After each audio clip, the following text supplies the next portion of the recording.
Teman-teman merasa tidak kalau sholat dengan khusyuk itu susah banget? Yap, pasti susah banget.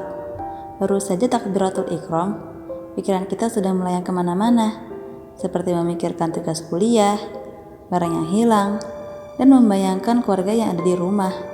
Akibatnya, kita jadi ragu jumlah rakaat, bahkan kita melewatkan 1 rakaat. Nah, tentu hal ini kita harus hindari.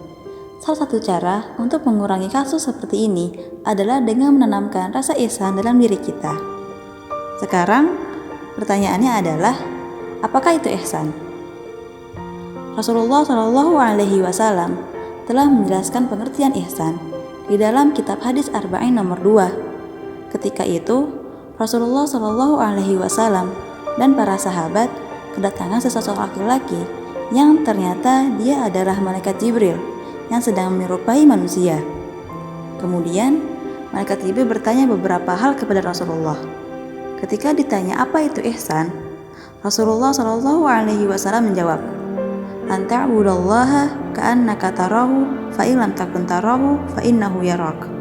Yang artinya, ihsan adalah engkau menyembah Allah seakan-akan engkau melihatnya. Maka, bila engkau tak melihatnya, maka sesungguhnya Allah melihatmu. Hadis riwayat Muslim. Biar lebih jelas, Anda bakal kasih contoh. Suatu hari, kita datang menemui seorang pejabat penting, misalkan Bapak Wali Kota.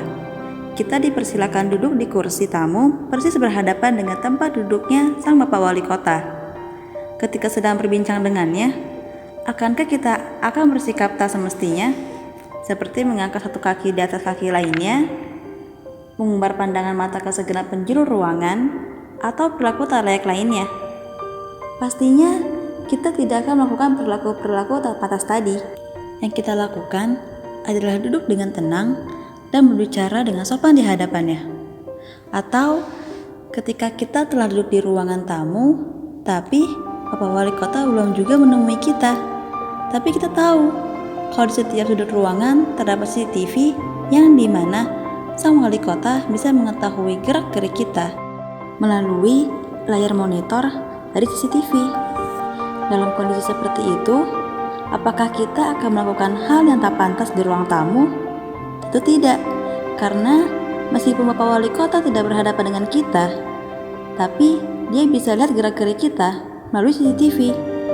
Barangkali ini yang dimaksud makna ihsan yang tadi disebutkan hadis tadi.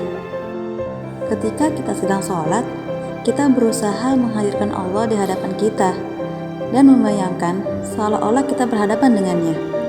Dengan demikian, kita berusaha melaksanakan dengan sebaik-baiknya, mulai dari menggunakan pakaian yang bersih, serta khusyuk dalam sholat. Kemudian, apakah berperilaku ihsan hanya ketika sholat saja? Dalam hadis yang disebutkan tadi, ada kata anta'budah yang berasal dari kata abdun, yang artinya hamba. Berarti, jika berdasarkan makna abdun tadi, maka kata ihsan bisa didefinisikan sebagai engkau menjadi hambanya Allah seakan-akan engkau melihatnya. Dan jika engkau tak melihatnya, maka sesungguhnya ia selalu melihatmu. Jadi, kalau kita disebut hamba Allah ketika sholat saja, maka menjadi hambanya siapa ketika kita sedang belajar dan melakukan aktivitas lainnya? Tentunya tidak seperti itu.